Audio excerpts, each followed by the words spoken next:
அனைவருக்கும் வணக்கம். Option tricky trade channel மூலியம் உங்களை சந்திப்பதில் மிக்க மகிழ்ச்சி அடைகிறேன். நான் உங்கள் சந்தோஷ். நான் செபியில் பதிவு பெற்ற பங்காளர் கிடையாது. இது பயிற்சிக்கான காணொளி. எந்த பரிந்துரையும் நாம் வழங்குவது இல்லை. ஆகஸ்ட் 31ஆம் தேதி ஆப்ஷன் டேபிளுக்கு உண்டான வகுப்பு துவங்குகிறது. விருப்பம் உள்ளவங்க 9842610908 என்ற வாட்ஸ்அப் எண்ணிற்கு தொடர்பு கொண்டு அதனை பற்றி தகவல் நீங்கள் பெற்றுக்கொள்ளலாம். எங்களிடம் இணைந்தாலே வெற்றி பெற்று விடலாம் அப்படிங்கிற எண்ணத்தில் பங்கேற்கக்கூடாது. ஏனென்றால் நம்ம எந்த இடத்துல பை எந்த இடத்துல செல் அப்படிங்கிற விஷயம், அதாவது என்ட்ரி எக்ஸிட் இருக்காது, வரைபடம் கண்டிப்பாக இருக்காது, நியூஸ் பேஸ்டு இருக்காது. முழுக்க ஆப்ஷன் பிரீமியத்தின் அடிப்படையில் தான் நம்ம வகுப்பு இருக்கும். அதனால் அதனை நீங்கள் புரிந்து கொண்டு உங்களுடைய பார்வையில் நீங்கள் முடிவெடுக்கும் திறன் அடிப்படையில் தான் வெற்றி உண்டாக்க முடியும். நம்ம ஆப்ஷன் பிரீமியத்தை வைத்து சந்தையை எப்படி பார்க்கணும் அப்படிங்கிற அனுபவத்தை தான் நம்ம கொடுக்க போகிறோம். அதனால் நீங்கள் தான் உங்களுக்கு ஆய்வுக்குட்படுத்தி நம்ம சொல்கிற விஷயங்களை அப்சர்வ் செய்து அதிலிருந்து ஒரு ஸ்ட்ராட்டஜி பில்ட் பண்ணுறது உங்களோட வேலை. அதற்கு வாய்ப்பு இருக்குது அப்படிங்கிறவங்க கண்டிப்பாக இணையலாம். வாங்க காணொலிக்குள்ளே போகலாம்.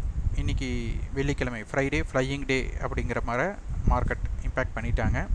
இங்கே முக்கியமாக பார்த்திங்கன்னா நம்ம சொல்லியிருக்கிறோம், ஆப்ஷன்ஸ் செல்லர் அப்படிங்கிறவங்க ஒன்று ப்ராஃபிட்டை புக் பண்ணணும் அல்லது லாஸை புக் பண்ணணும். இந்த ரெண்டு இடத்துல தான் ஆப்ஷன்ஸ் பையருக்கு என்ன இருக்குன்னா ஒரு இம்பேக்ட் இருக்குது அப்படிங்கிற விஷயத்தை நம்ம சொல்லிகிட்டே வரோம்.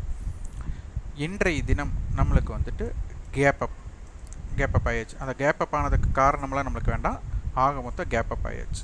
இந்த கேப் அப் ஆனதுக்கப்புறம் பார்த்தீங்கன்னா இங்கே யாரெல்லாம் வர்த்தகர்களாக இருப்பாங்க, நம்ம ஆப்ஷன் பிரீமியத்தின் அடிப்படையில் தான் பார்க்குறோம், மற்ற அடிப்படை நம்மளுக்கு வேண்டாம். ஆப்ஷன்ஸ் நம்ம வர்த்தகத்தை பார்க்குறதுனால அது. அப்போ இதில் கால் பையர் இருப்பாங்க, கால் செல்லர் இருப்பாங்க, புட் பையர் இருப்பாங்க, புட் செல்லர் இருப்பாங்க. இவங்க தான் இருக்க போகிறாங்க, இந்த 4 பேர் இருக்க போகிறாங்க. இதில் மார்க்கெட் கேப் அப் ஓப்பன் அப்படிங்கும்போது கால் பையருக்கு என்னவாக இருக்கும் அப்படின்னா ப்ராஃபிட்டில் இருப்பாங்க. கால் செல்லருக்கு என்ன இருக்கலாம்னா அவங்க ப்ராஃபிட்டில் இருக்கலாம், இல்லைன்னா நேற்றைய இதை விட லாஸ் கம்பேர் பண்ணும்போது லாஸில் இருப்பாங்க. புட் பையர் என்னவாக இருப்பாங்கன்னா லாஸில் இருப்பாங்க. அடுத்தது புட் செல்லர் என்ன பண்ணுவாங்கன்னா ப்ராஃபிட்டில் இருப்பாங்க. அப்போ இந்த 2 பேர் தான், கால் பையரும் புட் செல்லரும் தான் நம்மளுக்கு கேப் அப் ஓப்பனில் என்னவாக இருக்க போகிறாங்க, ப்ராஃபிட்டில் இருப்பாங்க. மற்ற கால் செல்லரும் புட் பையரும் லாஸில் இருக்க போகிறாங்க. அப்போ இன்றைக்கி கேப் அப் ஆனதுக்கப்புறம் சந்தை மேல் நோக்கி போயிருக்கு. போனதுமே உடனே நம்மளுக்கு மார்க்கெட் கீழே வந்திருக்கு. இந்த இடத்துல நீங்கள் லைன் சார்ட் பார்க்குறவங்களுக்கு என்னதுன்னா டபிள்யூ பேட்டர்ன் வந்ததுனால மார்க்கெட் மேலே போயிருக்கு அப்படின்னு நினைக்கலாம். ஆனால் இந்த பேட்டர்னுக்கு ஒரு முக்கிய காரணமாக அமையிறது இந்த இடத்துல வேணும். அதற்கு தான் நம்ம இதை சொல்லிட்டுறோம். அப்போது ப்ரீவியஸ் க்ளோஸ் இங்கே இருக்குது, ஓப்பன் இங்கே இருக்குது, ஓப்பன் டு ஹை போயிட்டு உடனே மார்க்கெட் கீழே வந்திருக்காங்க. அப்போ இந்த இடத்துல இந்த ப்ரீவியஸ் க்ளோஸுங்கிற இடத்த மார்க்கெட் கட் பண்ணிவிட்டு கீழே நல்லா போயிருந்தா இது என்னவா மாறி இருக்கும்னா ஒரு ப்ராஃபிட் புக்கிங்காக மாறி இருக்கும். ஓப்பன் ஆனதுக்கப்புறம் கீழே வந்தது சந்தைக்கு உகந்தது கிடையாது, இது ஒரு நெகட்டிவ் பேட்டர்னாக மாறி இருக்கும். ஆனால் என்ன பண்ணிட்டாங்க மார்க்கெட் இந்த இடத்துல நீங்கள் நல்லா புரிந்து கொள்ளணும். இது ரொம்ப முக்கிய குறிப்பு. நேற்றைய ஹை என்னவோ அதற்கு மேலே தான் மார்க்கெட் என்ன பண்ணியிருக்காங்க அப்படின்னா லோவாக வச்சுருக்காங்க. அப்போ நேற்றைய பிரேக் அவுட் ஸ்ட்ராட்டஜினா நீங்கள் அது கேப் அப் ஆனதுக்கப்புறம் எல்லை மாதிரி தான் ஓப்பன் ஆகிருக்கு, அதுக்கப்புறம் மார்க்கெட் கீழே வந்திருக்கு. அப்போ இதற்கும் என்ன ஆகலைன்னா தொடர்பு ஏற்படலை. சப்போஸ் இதற்கும் கீழே வந்துட்டும் கூட மேலே வந்திருந்தாலும் வந்திருக்கலாம், இல்லைன்னு இல்லை. ஆக மொத்தம் பார்க்க போனால் நேற்றைய ஹை என்னவோ அதற்கு மேலே தான் இன்றைய லோ இருக்குது அப்படின்னாச்சு. அப்போ ஓப்பனில் இருந்து தான் ரேஞ்ச் கிரியேட் ஆக போகுது. அது ஹையுக்கும் லோவுக்கும் உண்டான வித்தியாசம்தான் ரேஞ்ச். அது எங்கேருந்து ஸ்டார்ட் ஆகுதுன்னா ஓப்பனில் இருந்து ஸ்டார்ட் ஆகுது. அப்போ இன்றைக்கி மார்க்கெட் என்ன பண்ணிட்டாங்க, ஓப்பன் கேப் அப் கொடுத்தாச்சு. கேப் அப் கொடுத்து மார்க்கெட்டை ஒரு 24,400 அந்த ரேஞ்ச் போயிட்டு உடனே என்ன பண்ணிட்டாங்க, கீழே வந்துட்டாங்க. அப்போ கீழே வரும்போது இந்த இடத்துல நம்மளுக்கு என்ன தென்படுதுன்னா கால் செல்லர் அப்படிங்கிறவங்க பயப்படலை, பேனிக் ஆகலை. அதனால தான் கீழே வந்திருக்கு. ஏன்னா அவங்க பயந்துருந்தால் அவங்க என்ன பண்ணுவாங்க, அவங்க பொசிஷனை கவர் பண்ணுவாங்க. அந்த கவரிங் எப்படி இருக்குன்னா பையாக இருக்க போகுது. அப்போது ஓப்பன் ஆனதுக்கப்புறம் மார்க்கெட் ஒரு ஹை போயிட்டு திருப்பி கீழே வந்துட்டாங்க. அப்படிங்கும்போது கால் செல்லர் என்ன ஆக போகிறதில்ல, கண்டிப்பாக பேனிக் ஆக போகிறதில்ல. ஏன்னா கீழே வந்துட்டாங்க. அவங்களுக்கு என்ன ப்ரீமியம் வந்து என்ன மேலே போனாலும் அவங்க திருப்பி கீழே வந்துடுறது தான் அவங்களுடைய இம்பேக்டடாக இருக்க போகுது. அப்போ என்ன ஆயிடுச்சு, அவங்க கீழே வரும்போது பயப்பட மாட்டாங்க.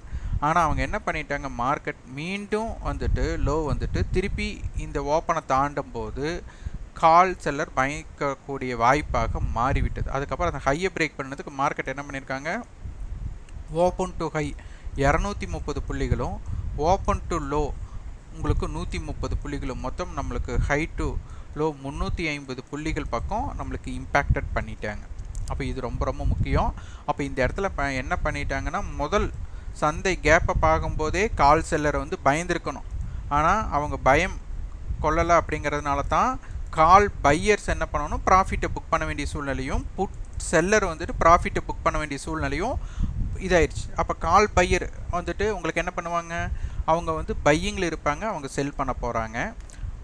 புட் நம்மளுக்கு செல்லர் என்ன பண்ண போகிறாங்க, அவங்க வந்து கவரிங்க்கு பை பண்ண போகிறாங்க. அப்போ அந்த இம்பேக்ட் தான் இந்த இடத்துல ஏற்பட்டிருக்கு. அப்போது இந்த இடத்துல இவங்க மட்டும்தான் ரியாக்ட் பண்ணியிருக்காங்க. அதுக்கப்புறம் வந்து கால் செல்லர் அவங்க வந்துட்டு என்ன பண்ணிட்டாங்கன்னா, மார்க்கெட் கீழே வரும்போது அவங்க பயமாக இருக்காது. அவங்களுக்கு எதுக்குன்னா, அவங்களுக்கு ப்ரீமியம் வந்துட்டு ரிடியூஸ் ஆகும்போது அவங்களுக்கு சாதகமான விஷயம்.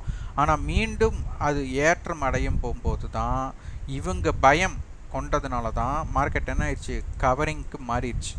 அந்த கவரிங் தான் மார்க்கெட்டை வந்து மீண்டும் நல்ல ஒரு ஏற்றத்தை கொண்டு போக வேண்டிய சூழ்நிலை ஏற்பட்டது. இதற்கு முக்கிய காரணமாக பார்க்க வேண்டியது, நம்ம வந்து 24,150 கால் 150 புட்டை நீங்கள் பார்க்கணும். அதுதான் மார்க்கெட் வந்துட்டு நேற்று முடிவுற்றது, ஃபியூச்சர் முடிவுற்ற இடம் அப்படிங்கிறத நம்ம வந்து பார்த்துருந்தோம். அந்த பார்த்துட்டு நம்ம என்ன சொல்லியிருந்தோம், 24,150 கால் 150 புட்டோட இம்பேக்டட் பிளேஸ் அப்படின்னு நம்ம குறிச்சிருந்தோம்.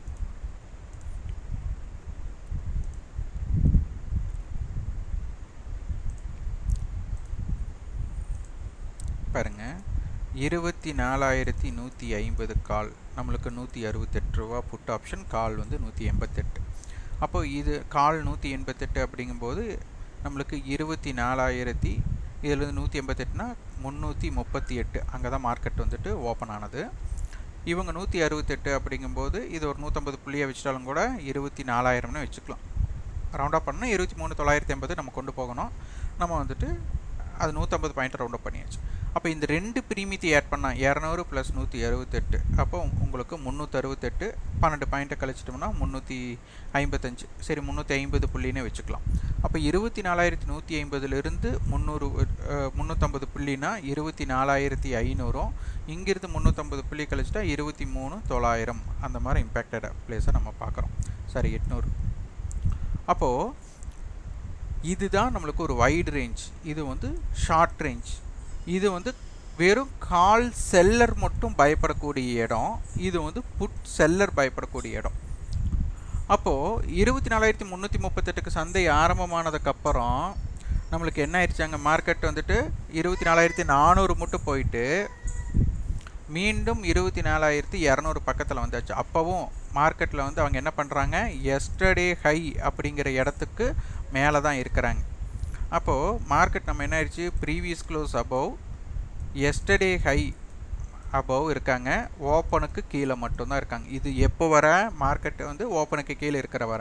அதற்கப்புறம் என்ன ஆயிடுச்சு, ப்ரீவியஸ் க்ளோஸுக்கு மேலே, எஸ்டர்டே ஹைக்கு மேலே, ஓப்பனுக்கு மேலே, இந்த இம்பேக்டட் மாறினதுமே கால் செல்லர் இந்த பேட்டர்னில் இருந்தாங்கன்னா கால் செல்லர் கண்டிப்பாக பேனிக் ஆகணும். அப்போ இந்த இடமும் நேற்று மார்க்கெட் முடிஞ்ச இடத்துல இருக்கக்கூடிய கால் செல்லர் பேனிக் பாயிண்ட், இந்த ரெண்டு இடமும் கீழே வரும்போது அவங்க பயப்பட மாட்டாங்க. திருப்பி மேலே போயாச்சுன்னா அவங்களுக்கு கண்டிப்பாக லாஸ் வர தொடங்கிடும். ஏன்னா இந்த இடத்திற்கு மேலே 24,150 அப்படிங்கிறது வந்துட்டு ஃப்யூச்சராக மாறக்கூடிய இடமா மாறிடும். ஏன்னா 188 ரூபாய்க்கு ஒருத்தர் செல் அடிச்சிருக்காங்கன்னா, அது கரெக்டாக 188க்கு செல் அடிச்சாங்க நம்மளுக்கு எப்படி தெரியும் அப்படின்னு கூட சிலரெல்லாம் கேட்கலாம். கேள்வி எழுப்பதற்காக நம்மளுக்கு ப்ரீவியஸ் க்ளோஸ் அப்படிங்கிறது ஒரு க்ளோசிங் பேட்டர்னிலிருந்து நம்ம செக் பண்ணும்போது இதுதான் இம்பேக்டடாக இருக்க போகுது. அப்போ அந்த ப்ரீவியஸ் க்ளோஸ் அப்படிங்கிற இடத்துனால நம்ம இந்த பேட்டர்னை நம்ம இந்த கால்குலேஷன்ஸை எடுக்கிறோம். அப்போ இதற்கு மேலே போகும்போது என்ன ஆகுது, நம்மளுக்கு கால் செல்லர் பயப்பட வேண்டிய இடமாக மாறினதுனால அது ஷார்ட் அடித்தவர்கள் கவர் பண்ண வேண்டிய சூழ்நிலையில் அது என்ன ஆகுதுன்னா பையிங்காக மாறுது. இது பையிங்காக மாறினதுனால தான் நம்மளுக்கு என்ன ஆயிடுச்சுன்னா மார்க்கெட் வந்து பிற்பகுதியில் நம்மளுக்கு, ஏன்னா முற்பகுதி வந்துட்டு உடனே கீழே வந்ததுனால பயப்படல, ஆனால் திருப்பி அதுக்கப்புறம் அங்கே போயாச்சுன்னா அந்த பயம் கொண்டே ஆகணும். அப்போ அதோட இம்பேக்டட் நம்மளுக்கு இம்பேக்ட் பண்ணி தான் 24,500 மட்டும் 24,150 கால் 150 புட்டோட இம்பேக்ட் ப்ளேஸ் நம்ம முதலே பார்த்தது தான் 24,500. அதனை கடந்து 24,550 மட்டும் மார்க்கெட் போயிருக்கு. அப்போ ஷார்ட் கவரிங்கை பற்றி நம்மளுக்கு எளிமையாக இதில் புரிஞ்சுக்கணும். அதே மாதிரி பேங்க் நிஃப்டிக்கும் அப்படி தான்.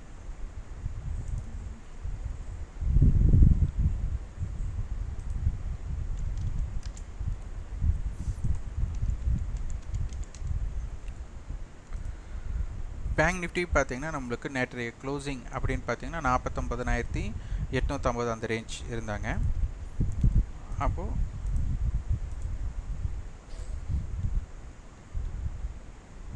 49,900 எடுக்கிறோம் எக்ஸ்பிரி. அப்போ பார்த்தீங்கன்னா இந்த ரெண்டு ப்ரீமியத்தையும் நம்ம ஆட் பண்ணோம்னா 400 + 400 800.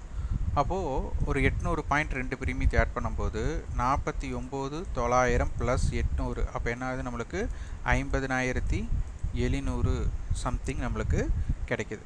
அப்போ இந்த இம்பேக்டட் அப்போ 49,900 + நம்மளுக்கு 400 அப்படின்னு எடுத்துட்டாலும் 50,300. அப்போ இந்த 50,300க்கு மேலே இருக்கிறது ரொம்ப ரொம்ப ஒரு இம்பேக்டட் பிளேஸ், அது நம்மளுக்கு தெரியணும்.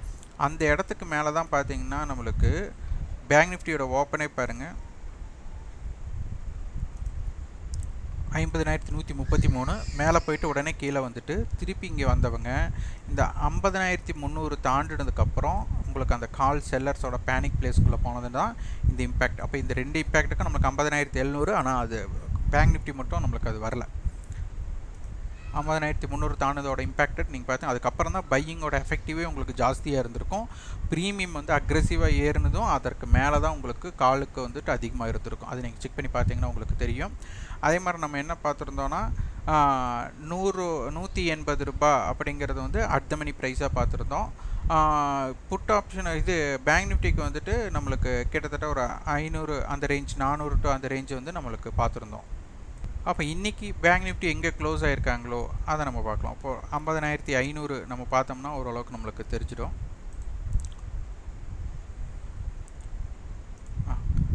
இப்போ நம்மளுக்கு க்ளோசிங் பார்த்தா நம்மளுக்கு 50,550 வீக்லி ஃபியூச்சர் நடந்திருக்கு. அப்போ கால் வந்து 343, புட் வந்து 222 போது அப்போ ஒரு 325. அப்போ அட் த மணி பார்த்திங்கன்னா நேற்று 400 இருந்தது, இன்றைக்கி 325 மாறி இருக்கு. இது நம்ம பார்க்கணும், இது ரிடியூஸ் ஆகிருக்கு. அதே மாதிரி நிஃப்டிக்கும் பார்த்திங்கன்னா அதுவும் மாறி இருக்கு.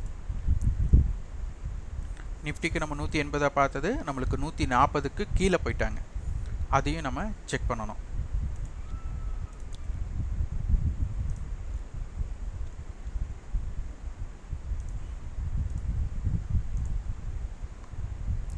பாருங்கள், கால் ஆப்ஷன் 140, புட் ஆப்ஷன் 124. அப்போ கிட்டத்தட்ட நம்மளுக்கு வந்துட்டு ஒரு 133. நேற்று அட் த மணியோட ப்ரைஸ் எவ்வளோ இருந்தது? 180 இருந்தது. இதுதான் டிகே. நம்ம அட் த மணியாக இருக்கிறவங்களாம் இந்த ப்ரைஸ் தான் இருப்பாங்க அப்படின்னு நம்ம பார்த்துட்டு வந்தோம். அது எவ்வளோ ரிடியூஸ் ஆகுது அப்படிங்கிறத நீங்கள் பார்த்துக்கலாம். அடுத்தது நம்மளுக்கு நிஃப்டியில் பார்த்தீங்கன்னா காலையில் ஆக்டிவ் கான்ட்ராக்ட்ஸ் நீங்கள் பார்த்துருந்தீங்கன்னா உங்களுக்கு தெரிஞ்சிருக்கும். மல்டிபிள் ஹெட்ஜ் கொடுத்துருந்தாங்க. அதாவது 24,500 கால், 24,400 கால், 24,300 கால், அடுத்தது 24,300 புட் கொடுத்துருந்தாங்க. அப்போ 24,300 காலும் 24,300 புட்டு தான் ஒரு போட்டியாளராக இருந்தாங்க. அப்போ 24,300 கால் புட்டோட கட்டுப்பாட்டு எல்லையை மீறினதுமே மார்க்கெட் எப்படி இம்பேக்ட் ஆச்சு அப்படிங்கிறத நீங்கள் பார்த்துருந்தா உங்களுக்கு தெரிஞ்சிருக்கும். இங்கே பர்சன்டேஜ் பாருங்கள், 24,500 கால் நம்மளுக்கு நேற்று வந்து 48 ரூபாய், இன்றைக்கி 176 ரூபாய் இம்பேக்டடாக நம்மளுக்கு முடிஞ்சிருக்காங்க. 265%. 24,400 கால் 75 ரூபாயிலிருந்து நம்மளுக்கு 246 ரூபாய், அப்போது 225%. 24,300 கால் ஆப்ஷன் பார்த்திங்கன்னா 113 ரூபா, அவங்க 186%. அப்போது நம்மளுக்கு பார்த்துட்டு வரோம் ரிஸ்க் ரிவார்ட் ரேஷியோவில் நம்மளுக்கு 100% இம்பேக்டட். அது வந்து ஒரு செல்லரோட பாயிண்ட் ஆஃப் வியூவில் இது பயம் கொள்ளணும், ஏன்னா ரிஸ்க் ரிவார்ட் படி. அப்போ அதற்கு மேலே அந்த ரிவார்டு கிடைக்கும் போது அவங்க பயப்படும் போது செல்லரோட ரிவார்டு எவ்வளோ இருக்குது அப்படிங்கிறத நீங்கள் பார்க்கணும். ஏன்னா செல்லரோட ரேஷியோவை இங்கே மாறுபடுது. அவங்க வந்துட்டு அவங்களுக்கு வெயிட் பண்ணாலே அவங்க கிடைக்கக்கூடிய ப்ராஃபிட்டு அதற்கு மேலே ரிஸ்க் ரிவார்ட் ரேஷியோ. ஏன்னா உங்களுக்கு 113 ரூபாய்க்கு வெயிட் பண்ணுறாங்கன்னா இது கஷ்டப்பட்ட கடைசியில் 0 தான் ஆகலாம். அப்போ 0 ஆகுதுன்னா உங்களுக்கு அதிகபட்சம் 113 தான் கிடைக்கும். அப்போ அந்த இதில் அவங்க ரிஸ்க் ரிவார்டில் பார்த்தா மீண்டும் ஒரு 113 வரை காத்திருந்தால் பரவாயில்ல. அதுக்கு மேலே அவங்க லாஸ் பார்க்குறது 226க்கு மேலே லாஸை பார்க்குறது அவங்களுக்கு ஒரு புத்திசாலித்தனம் கிடையாது. அப்போ அதற்கு மேலே இருக்கும்போது அவங்க என்ன பண்ணுவாங்க, ஒரு அக்ரெசிவாக லாஸை புக் பண்ண வேண்டிய கட்டாயத்தில் அவங்களுக்கு இருக்கும். அப்போது அதையும் நம்ம பார்க்க வேண்டிய கட்டாயத்தில் இருக்கிறோம். அதையும் பார்க்கணும். இம்ப்ளைடு வாலிட்டி அப்படிங்கிறது வந்துட்டு குறைவாக இருக்குது. இந்த இம்ப்ளைடு வாலிட்டி குறைவாக இருக்குது, நம்மளுக்கு நியூஸ் பேஸ்டு இல்லை. ஆனால் மார்க்கெட் வந்துட்டு ஒரு இம்பேக்டட் அப்படிங்கிறது வந்துட்டு இந்த மாதிரி இருக்கும்போது ஒரு 20% தான் இந்த மாதிரி ரியாக்ட் ஆகக்கூடிய வாய்ப்பு. அதுக்கு ரியாக்ட் ஆகக்கூடிய வாய்ப்பு என்ன ஆகிப்போச்சுன்னா, நம்மளுக்கு வந்துட்டு open above, yesterday high above, previous close above, இந்த 3 பேட்டர்னுக்கும் மேலே இருக்கக்கூடிய சூழ்நிலை அமைஞ்சு, மார்க்கெட்டும் இன்றைக்கி பார்த்திங்கன்னா ஒரு கேப் அப் இருக்கக்கூடிய சூழ்நிலை அமைஞ்சு, இந்த 3 பேட்டர்ன் இப்படி இருக்கும்போது நம்மளுக்கு வந்துட்டு இந்த ரேஞ்ச் பிரேக் அவுட் நம்மளுக்கு கிடைக்கிது அப்படின்னா, அப்போ அந்த இடத்துல செல்லரோட பாயிண்ட் ஆஃப் வியூ அவங்க லாஸை புக் பண்ண வேண்டிய கட்டாயம் தான் ஷார்ட் கவரிங்க்கு இது உந்துதலாக மாறிடுச்சு.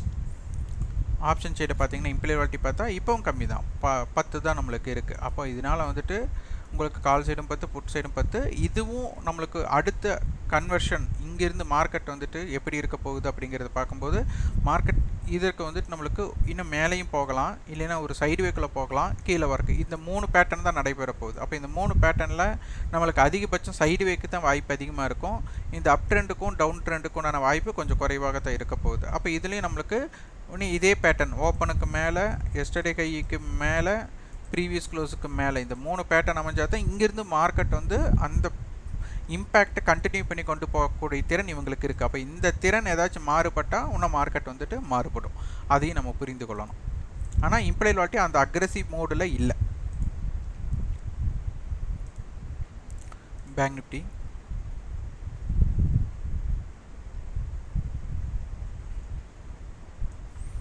50,000 புட், 50,500 கால், 50,000 கால், 50,200 கால், 51,000 கால் மட்டும் இம்பேக்ட் கொடுத்துருக்காங்க. அப்போ 50,000 புட்டு வந்துட்டு இத்தனை பேர்த்தோட போட்டி போடுறாங்க. அப்போ 50,000 புட்டு யாரெல்லாம் வின் பண்ணுறாங்களோ அவங்களாம் ஒரு இம்பேக்டட் பிளேஸுக்கு மாறுவாங்க. இதை நம்ம வந்து சற்று கவனிக்கணும். அடுத்து நாளை இதுனா அடுத்த வர்த்தகத்தில் என்ன மாதிரி பேட்டர்ன்ஸ் அமையுது அப்படிங்கிறத பார்க்கணும். ஒரு 50,500 கால், 50,500, அதாவது 50,500 காலும் 50,500 புட்டும் ஸ்ட்ராடல் மட்டும் வரக்கூடாது. ஸ்ட்ராடல் வந்துச்சுன்னா மார்க்கெட் சைடுவேக்குள்ளே மாறிடும். அது ரொம்ப நம்ம முற்று கவனிக்க வேண்டிய இடத்துல இருக்கும். அதை செக் பண்ணிக்கலாம். அடுத்தது ஆப்ஷன் செயினில் இம்ப்ளைடு வாலிட்டி கால் சைட் 12, புட் சைட் 13. இதை வந்துட்டு நேற்றைய இம்ப்ளைடு வாலிட்டி விட நேற்று வந்து ஒரு 15க்கு அதுக்கு மேலே இருந்தாங்க. இப்போ அதை விட கொஞ்சம் கம்மியாக இருக்காங்க. இதுவும் வந்துட்டு நம்மளுக்கு ஒரு இம்பேக்டட் இன்றைக்கி நடந்த மாதிரியே எப்போ நடக்கக்கூடிய வாய்ப்பாக அமையுமா அப்படின்னா அதுவும் கஷ்டம்தான். இதையும் நம்ம உற்று கவனிக்க வேண்டும். இந்த காணொலி உங்களுக்கு பயனுள்ளதாக இருந்தால் லைக் பண்ணுங்கள், ஷேர் பண்ணுங்கள், சப்ஸ்கிரைப் பண்ணுங்கள். கண்டிப்பாக உங்கள் ஃபீட்பேக்கை கமெண்ட் பாக்ஸில் பதிவு பண்ணுங்கள். நன்றி, வணக்கம்.